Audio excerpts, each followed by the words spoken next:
कि हम डिफ्लेक्शन जो है वो देख रहे थे। हमारे ये हमारे पास दो फार्मूलाज गिवन हैं सिग्मा मैक्स का डेल्टा मैक्स का। अगर तो ए एल बाई 3 के इक्वल है तो हमारे पास मैक्सिमम डिफ्लेक्शन का जो फार्मूला वो ये है। ये भी आप यूज़ कर सकते हैं।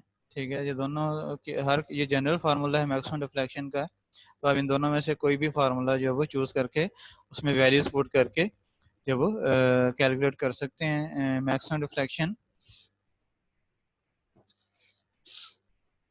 तो ये मैक्सिमम डिफ्लेक्शन फार्मूला आपने चूज़ कर लिया।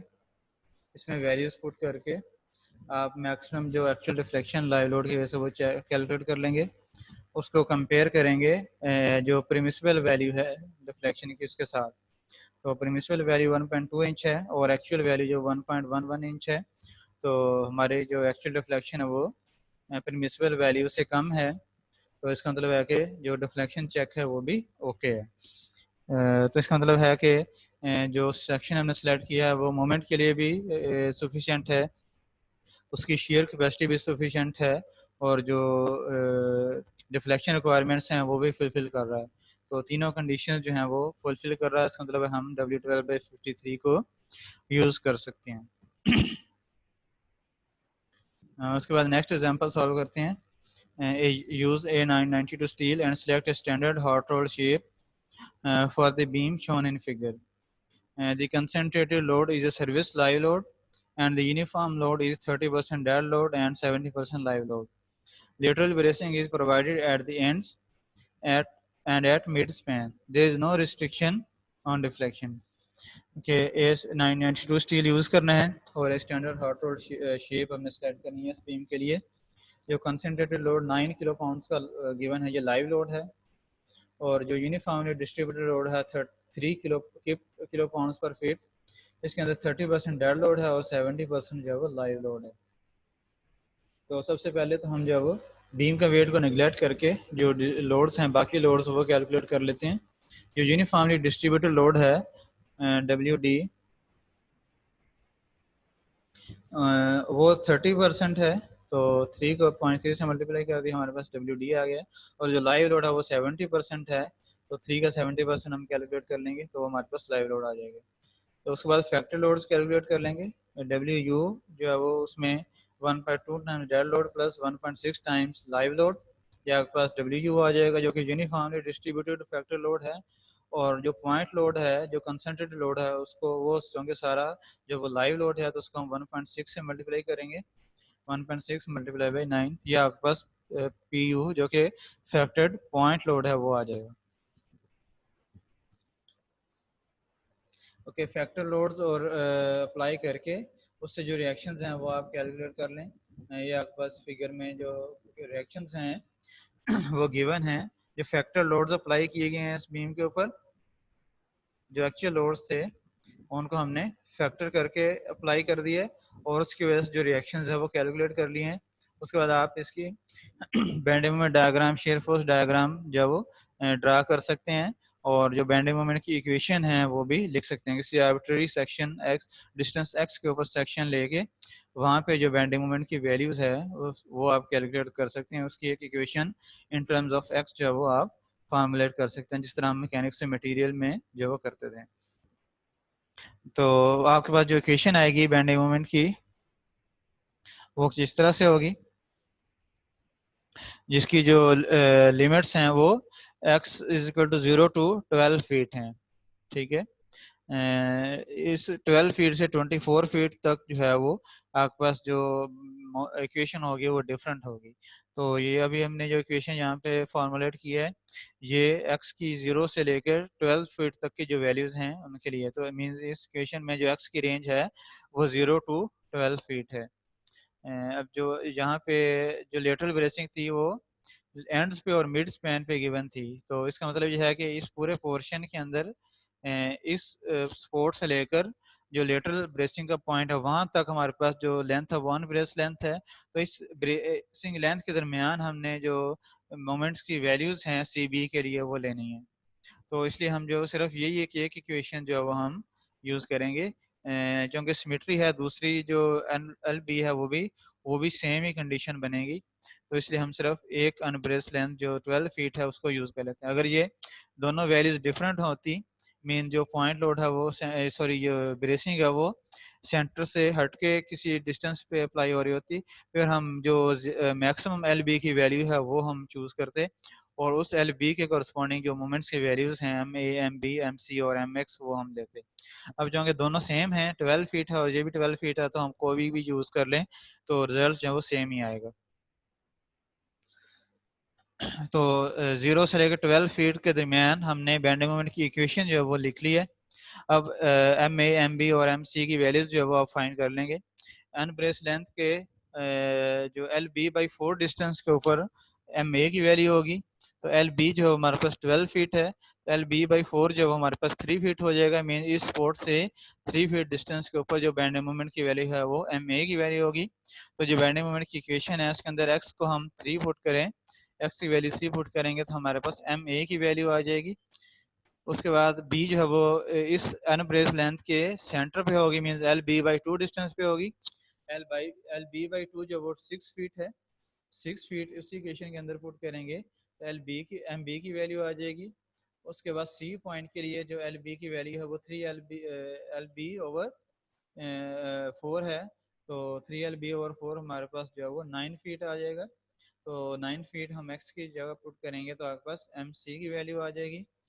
एम एक्स जो है वो टोटल जो मोमेंट है जो कि सेंटर पे होगी, ठीक है, सेंटर पे बेंडिंग मोमेंट मैक्सिमम होगी क्योंकि पॉइंट लोड सेंटर पे लग रहा है, तो पॉइंट लोड की जो मैक्सिमम बेंडिंग मोमेंट है वो भी सेंटर पे होगी और जो यूनिफॉर्मली डिस्ट्रीब्यूटेड लोड की जो बेंडिंग मोमेंट है मैक्सिमम बेंडिंग मोमेंट वो भी सेंटर पे होगी। तो इसका मतलब है कि टोटल जो बेंडिंग मोमेंट है वो भी सेंटर पे ही मैक्सिमम होगी।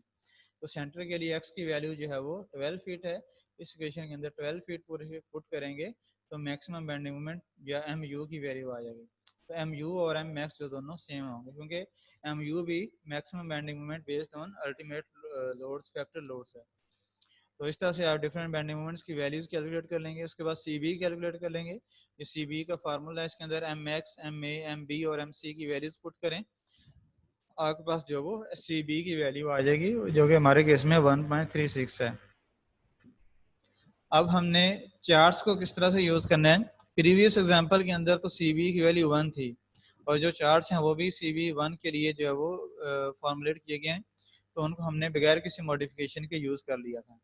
लेकिन यहाँ पे इस केस में जब सी बी की वैल्यू 1 से डिफरेंट होगी तो हमने क्या करना है, हम एन बी की वैल्यू तो वही लेंगे जो एक्चुअली है, जो हमारे पास जो वो 12 फीट है, ठीक है, 12 फीट जो वो एल बी की वैल्यू है, ये तो जो एक्चुअल वैल्यू वही लेंगे।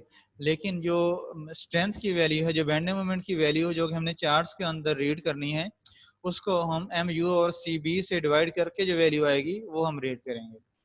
अगर तो सी बी की वैल्यू 1 है तो फिर हम यू की वैल्यूज के साथ ही चार्ट्स में एंटर होंगे जिस तरह से हमने प्रीवियस एग्जाम्पल में किया था।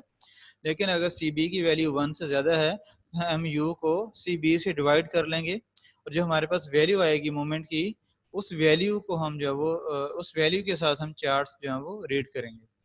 तब यहाँ पे M U over C B हमारे पास जो वो 299 फीट कीप्स है और एल बी की वैल्यू जो है वो 12 फीट है। तो इन दोनों वैल्यूज के साथ जो वो हम चार्ट्स में जो है वो एंटर होंगे। तो बीम डिजाइन चार्ट्स हम ओपन करते हैं।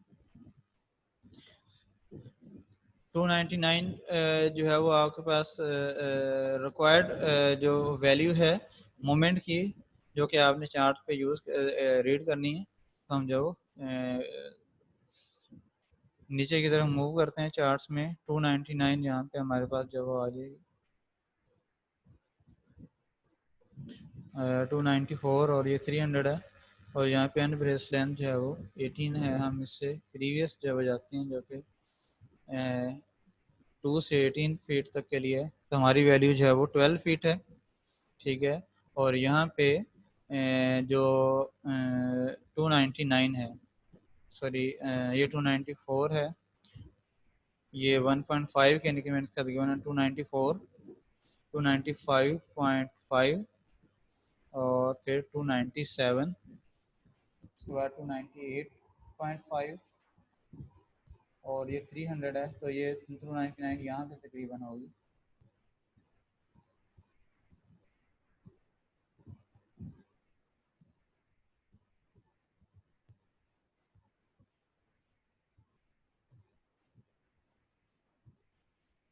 ये वैल्यू है आपकी 299।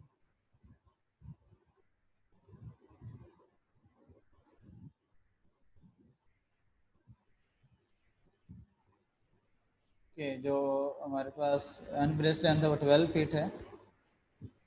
12 फीट से जहाँ हम वर्टिकली अपवर्ड मूव करेंगे,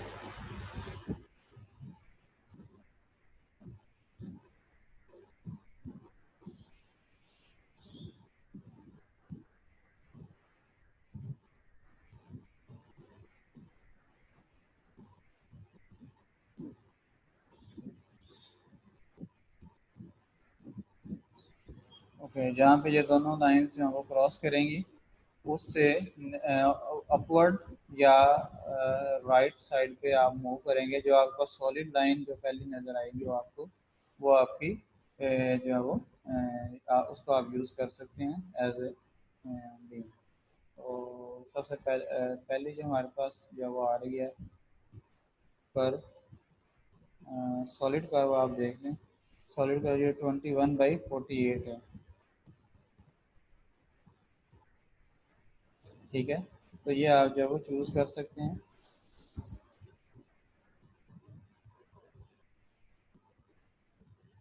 अगर आप डॉटेड लाइन वाली कर्व चूज़ करते हैं जो कि ये वाली है, तो ये कर्व इस जो है वो W12/58 की है। तो ये वेट जो है वो इसका कम है इससे W21/48 से। तो इसका मतलब हम W12/48 जो 21/48 जो है वो यूज़ कर सकते हैं।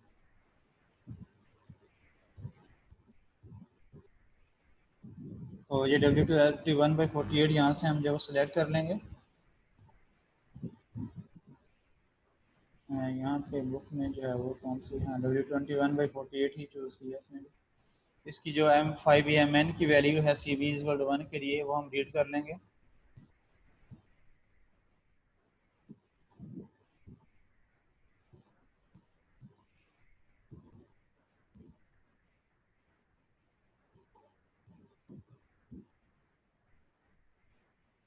इसके लिए हमें प्रीवियस पेज पे जाना पड़ेगा।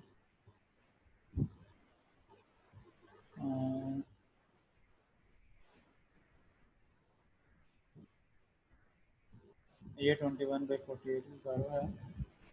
12 फीट ये आपके पास अनब्रेस लेंथ है। अनब्रेस लेंथ 12 फीट से आप अपवर्ड मूव करें, और जहाँ पे ये कर्व को क्रॉस करे, ये यहाँ पे कर्व को क्रॉस कर रही है, और यहाँ से हॉरिजॉन्टली मूव करेंगे, फिर यहाँ पे क्रॉस करेंगे,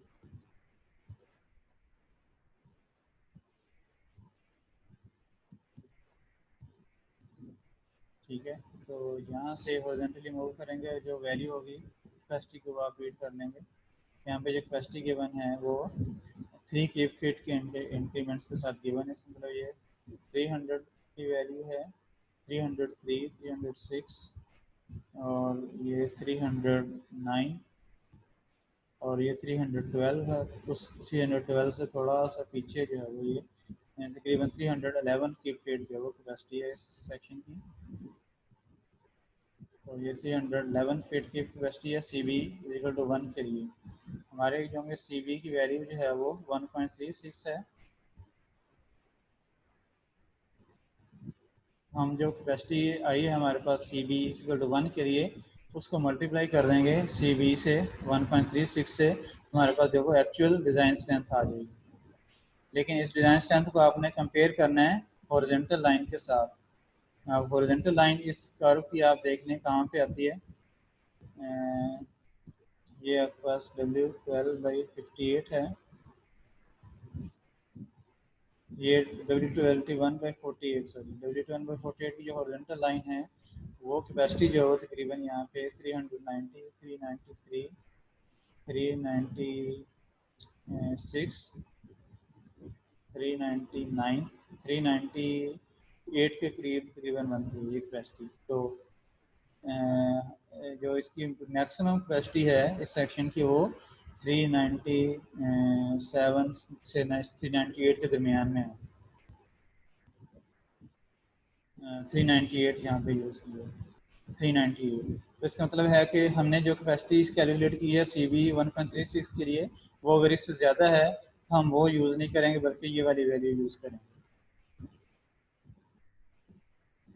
तो हम जो है वो एक्चुअल कैपेसिटीज की 5 BMN जो है वो 5 BMP के इक्वल होगी, जो कि मैक्सिमम कैपेसिटी है, जो कि 398 फीट कीप है। इसको हम कंपैरिजन करेंगे MU के साथ जो कि 406 फीट कीप है। तो इसका मतलब यह है कि जो सेक्शन हमने सेलेक्ट किया है उसकी कैपेसिटी रिक्वायर्ड कैपेसिटी से कम है। इसका मतलब हमें जो वो रिवाइज करना पड़ेगा, कोई और सेक्शन जो है वो सिलेक्ट करना पड़ेगा। नेक्स्ट उन्हीं चार्ट्स के अंदर हम देखेंगे,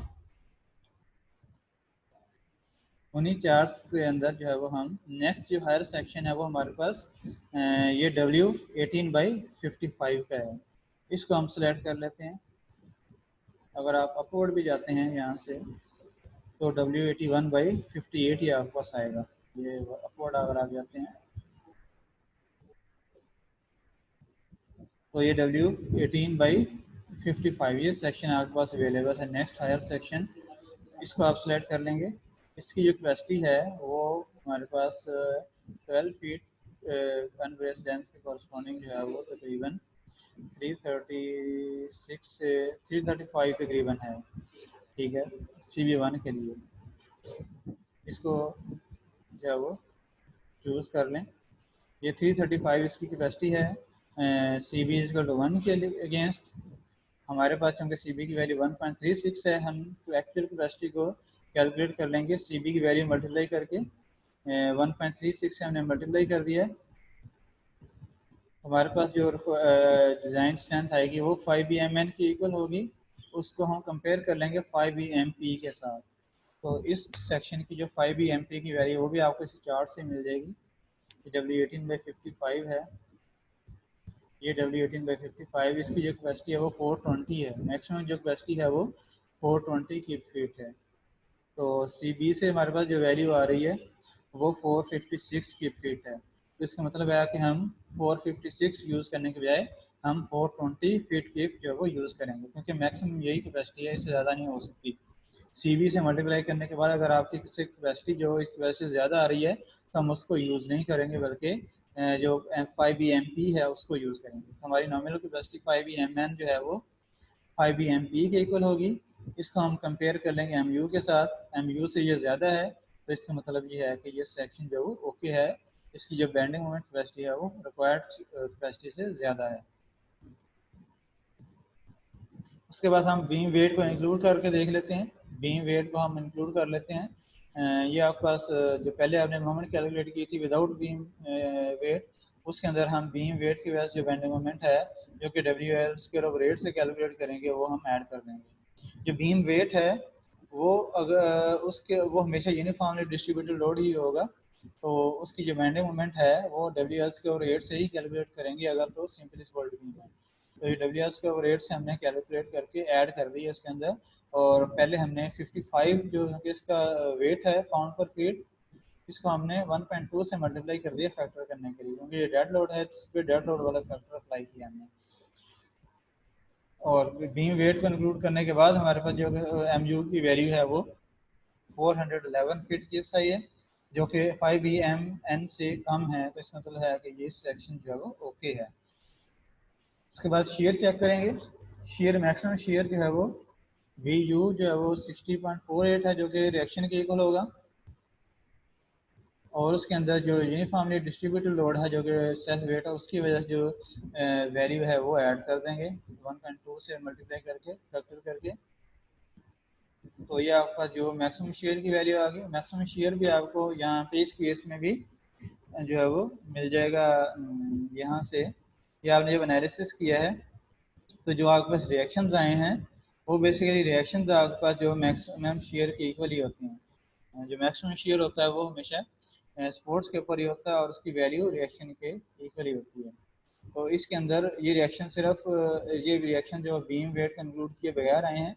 तो इसके अंदर जो बीम वेट की वजह से जो रिएक्शन की वैल्यूज हैं वो ऐड कर दी हमने, हमारे पास जो VU की वैल्यू आ गई है।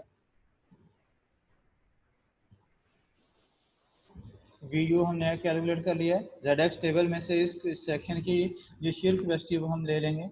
W18/55 हम यूज़ कर रहे हैं। तो ZX टेबल्स के अंदर हम जाएंगे, ZX टेबल में W18/55 हम सर्च करते हैं।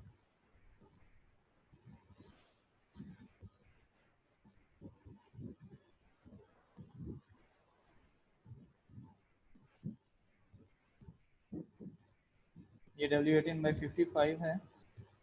इसकी जो शेयर कैपेसिटी है LRFD की इसमें 5 VBN, ये 212 किप्स है। तो ये 212 किप्स जो है कैपेसिटी है वो VU से ज़्यादा है। इसका मतलब है कि ये सेक्शन जो है वो ओके है। इसके दोनों चेक जो है वो ओके हैं, बाइंडिंग मोमेंट में भी ओके है और शेयर में भी ओके है। और जो रिफ्लेक्शन की रिक्वायरमेंट थी वो इस क्वेश्चन में नहीं थी, तो इसलिए हम रिफ्लेक्शन की रिक्वायरमेंट को चेक नहीं करेंगे। तो हम जो है वो W18/55 जो है वो यूज़ कर लेंगे। तो इस तरह से आप जो है वो बीम्स डिज़ाइन करेंगे, बीम डिज़ाइन चार्ट्स को यूज़ करते हुए। इसमें कोई क्वेश्चन है आपका, पूछ लें स्पेशली बीम डिज़ाइन चार्ट्स को यूज़ करने के हवाले से। तो कोई आपको समझ नहीं लगी किसी पॉइंट की तो पूछ लें आप।